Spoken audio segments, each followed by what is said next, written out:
Welcome to our first college football podcast. We are doing an inaugural podcast in honor of the inaugural expansion of the 12 teams. So I am your host, Heather, and I am here with my beautiful, amazing co-host, Yvette.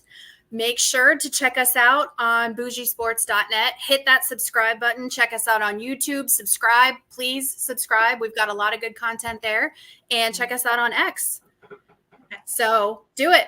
Check us out. Yes. We are going to do a whole show on college football. We're going to talk about Ohio State. We're going to do a recap. We're going to do a little bit of a preview.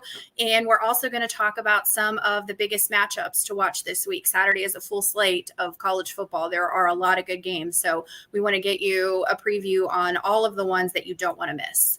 So we can get right into it and talk about the Ohio State Marshall game. Yvette, I'm not sure if you got a chance to watch any of it. It wasn't exactly the most exciting game if you're not a massive Ohio State fan. It was a bit of a blowout. It was a little bit of a blowout. Yeah. We won 49-14. There are some really good stats, though. So last time I was on the Bougie Sports podcast when we were talking about a bunch of stuff, I touched on this a little bit. And last year, Ohio State had we'll just be generous, we had a little bit of struggles on offense. So these types of games where we were playing the Marshalls, we were playing the teams that we should blow out, we were not. This year, we are. Like I said, we won 49-14. We had some really good stats here.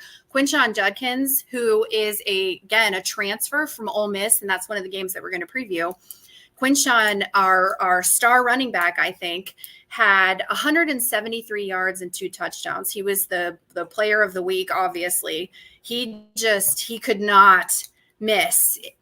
There were no holes that were being created for him, and he was just blowing through that line. So he had a really good game. And then we finally got Emeka Egbuka involved. It was really nice to see. He had 117 yards and 1 touchdown. He only had 5 targets and 117 yards. So it was really nice to see him get involved in the offense. And then my boy, Jeremiah Smith, my freshman extraordinaire. The true freshman, right? Yes. I remember.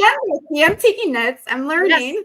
Yes. Yeah, he is. He's a true freshman. This child, this 18-year-old, 19 maybe now. Yeah. He had 3 catches for 70 yards and another touchdown. So he's still on pace to shatter all records because, again, true freshman. And, we have him at least another 2 years, as long as we can keep him.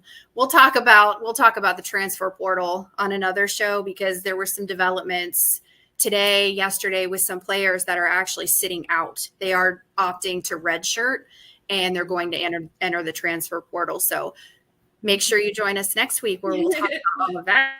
Yes. Yeah. The drama. Yes. Awesome. Oh gosh, that's so great. I don't know. I've been diving a little bit into betting and just dipping my toes in, nothing major. And I know there's a lot of other great games that are coming out this weekend.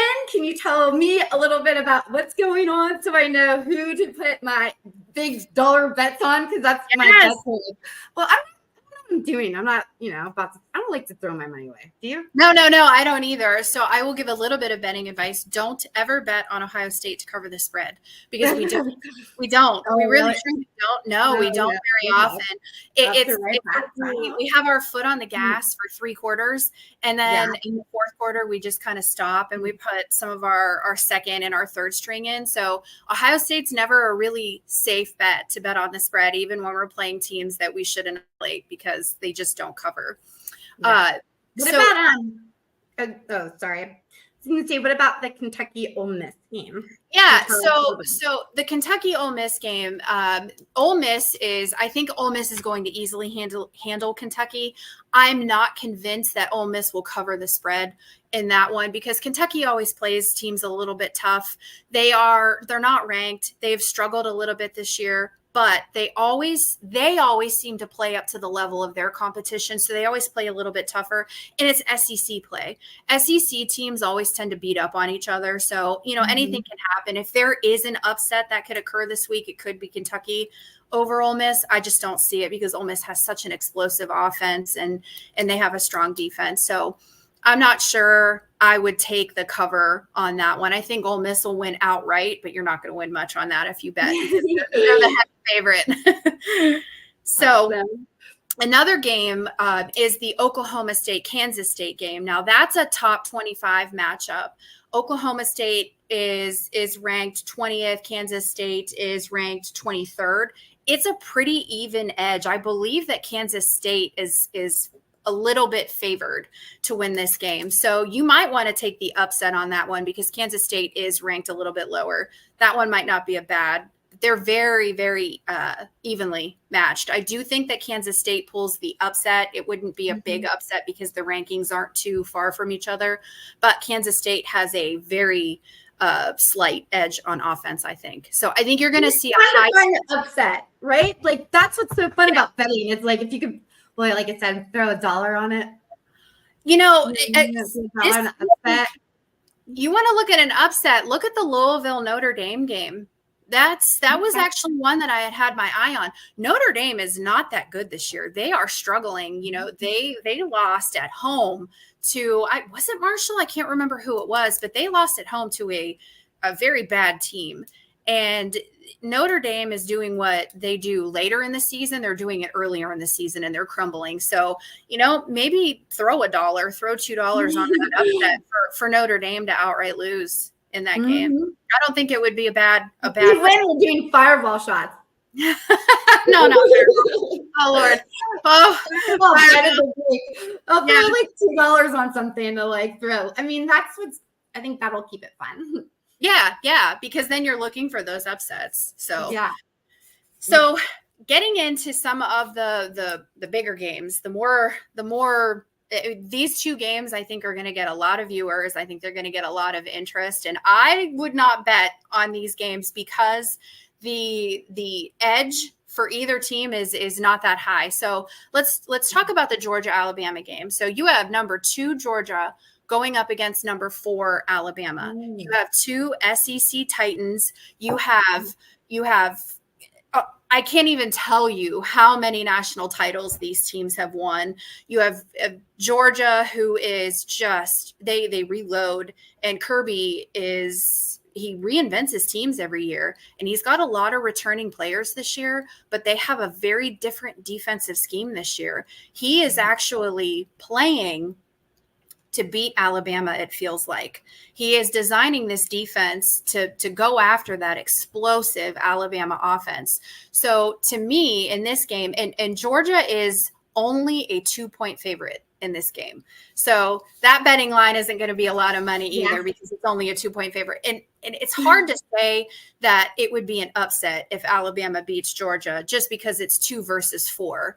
And I really don't think, unless there is a huge blowout, unless Georgia blows out Alabama or vice versa, that either team is left out of the playoffs. There's no way. I think worst case scenario, if it's a double digit, like a 10, 17 point loss, Georgia or Alabama still get in at that 12, that 10, 11, 12 seed, which if that occurs, I was talking about this with someone earlier, if that occurs, that's not going to be good because they are dangerous teams.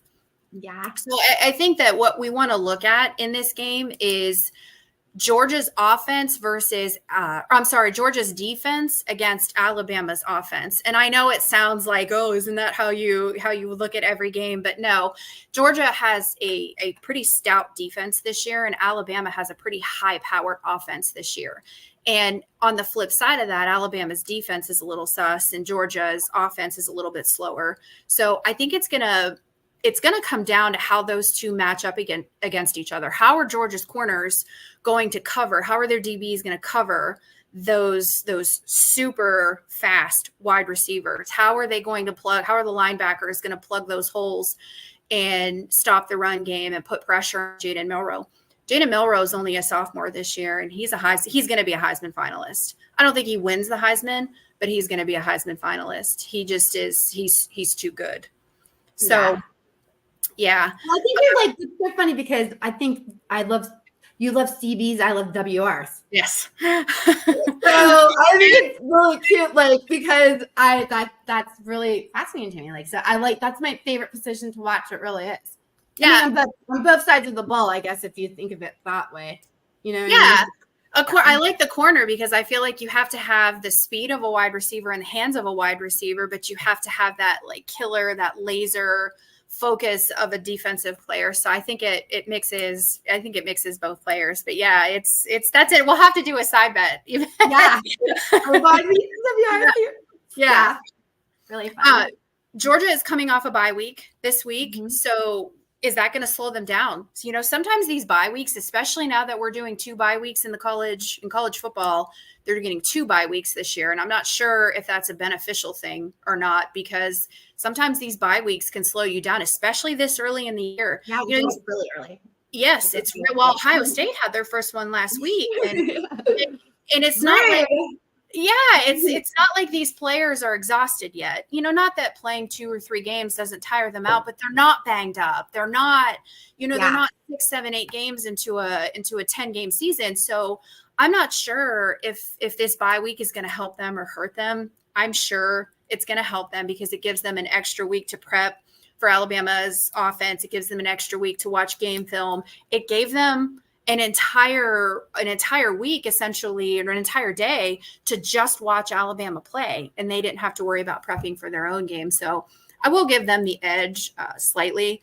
I do think that Georgia wins, but I don't think it's going to be a high-scoring game. I think it's going to be more in the realm of, not that 21, I think it's going to be more in the realm of like a 21-17 or a 21-20 even. I think it's going to be really close, and I don't think we're going to see as much offense as we're used to seeing. So that game is going to be very, very closely watched because it has a ton of implications, because whoever loses, they're still going to make the playoffs, but they're going to be a lower seed, and that's going to scare some of the higher seeds into like, oh, I don't want to play them.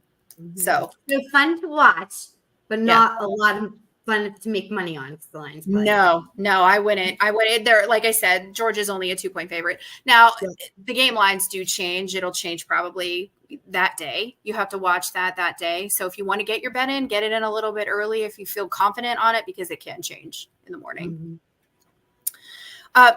The game that I think I'm most interested about now, from an excitement 2 versus 4, right? That's a big game. But the game that I'm most excited for is this Illinois-Penn State game.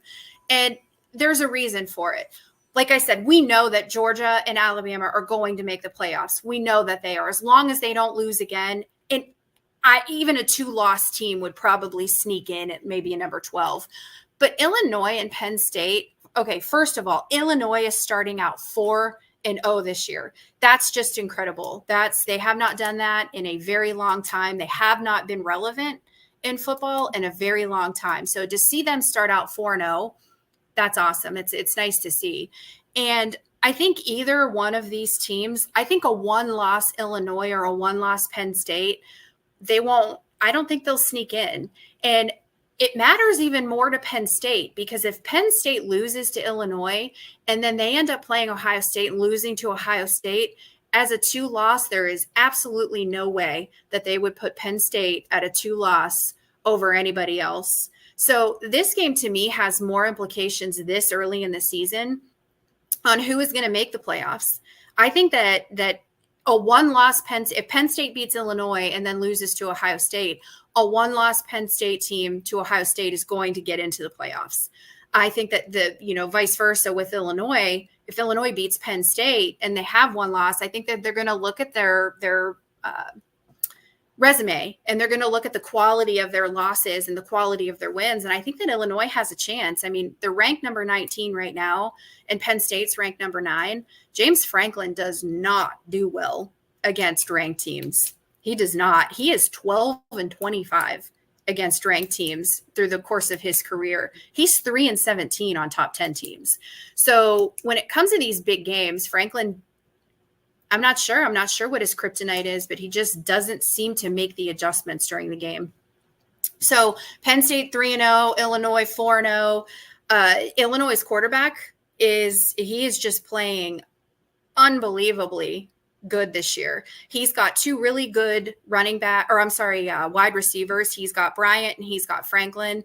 They can create space. They're fast. They're smart. They're good route runners.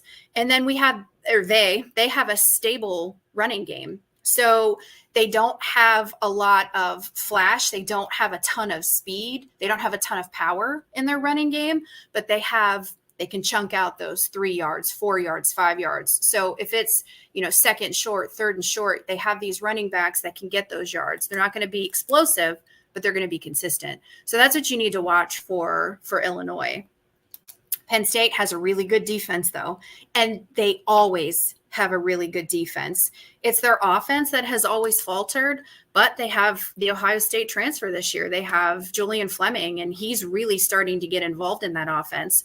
So if Illinois corners can't cover him, I think it could be game over because Penn State finally is starting to build that offense a little. It's I'm rooting for Illinois. I am too. I'm definitely rooting for Illinois this year. Yes. Yeah. Yes. And it's not because I just like seeing the underdog teams win. Yeah, exactly. Yeah. Like now, thanks for making me feel emotionally connected to a team. I did not want to do that because what happens to the Browns. But I'm just trying to stay neutral in my college football. Oh, I mean, obviously Ohio State, but I mean that's just I'm an Ohio girl. That's just how it is. It's in our blood, right? Like we have to. We have to. Sure. Yeah, I would, but you know what, Yvette, that would be a good underdog bet for you is Illinois because Penn State is the heavy favorite. They really are. They're the heavy favorite. And I think that if Illinois comes in and plays clean and I think controls the clock like they can with that running game, I think they have a chance. I think they have a chance to beat Penn State. So that's going to be the game that I think should be watched mostly for college football fans because you want to see playoff implications this early. It's exciting to watch it this early. And I think a win could all but seal their fate. They're in cruise control. Whoever wins is in cruise control. Win out, you're definitely going to be in. Lose one, you still have a chance. So I think this game is going to be big. It's going to matter. Yeah. Well, I'm excited about that game. Yes. I'm excited about all these games. Thanks. Yeah. So we have, we can talk about, the OSU preview. So we play Michigan State this week and we play at Michigan State. We play at 7:30, I think. So it's a night game. It's going to be a real test in a sense for Will Howard, just because it's a night game. It's going to be huge. The atmosphere, anytime anybody plays any of these teams, like any of these unranked teams, especially with conference play, you just play your conference a little bit tougher and the fans are a little bit more jacked up to watch these games. So I think they're going to have to make sure that Will Howard is settled. I think they're going to have to make sure some of these young kids that have really never played before in these types of atmospheres are settled. And actually Quinshon Judkins is a good example. He talked about how at Ole Miss, the only time he ever got to play in big crowds and kind of hostile crowds was when they had away games. So, he's at least seeing the 100,000 fans, but he's going to have some hostility with Michigan State. So it's going to be, I don't think it's going to be as close as Michigan State fans hope. I think that Ohio State wins pretty easily. Michigan State's going to have to play perfectly. You can't make a mistake. You cannot. And that's just not going to be possible with their quarterback. Adrian Chiles, he is young. He's very young. He's going to be fine. He's going to be good, but he is very turnover prone. His ratio is through 4 games. He's got 7 interceptions to 4 touchdowns. So he's not going to be able to do that. And I just don't think with the defense that we have that he's not going to be, scrambling and making some bad decisions. I think they're going to get a lot of pressure on him. I think that JTT, I think Caleb Downs, I think that Tyleik Williams might be back. I think that we're going to have a lot of pressure.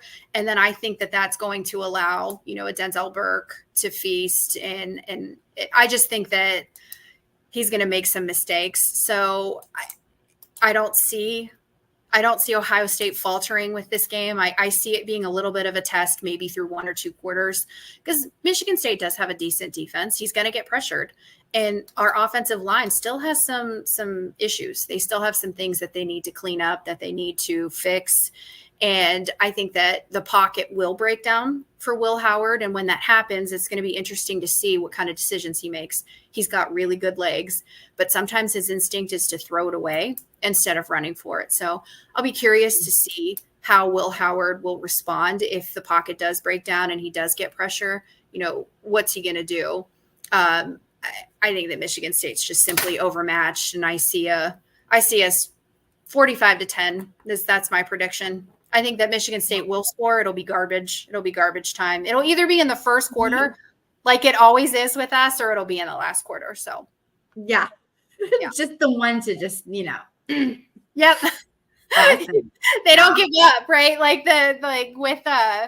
With Marshall, they're down extraordinarily, but those players aren't going to give up. They're still playing. They still have a long season to go, and they're still learning their offenses. So those teams are still going to try to make sure that they score.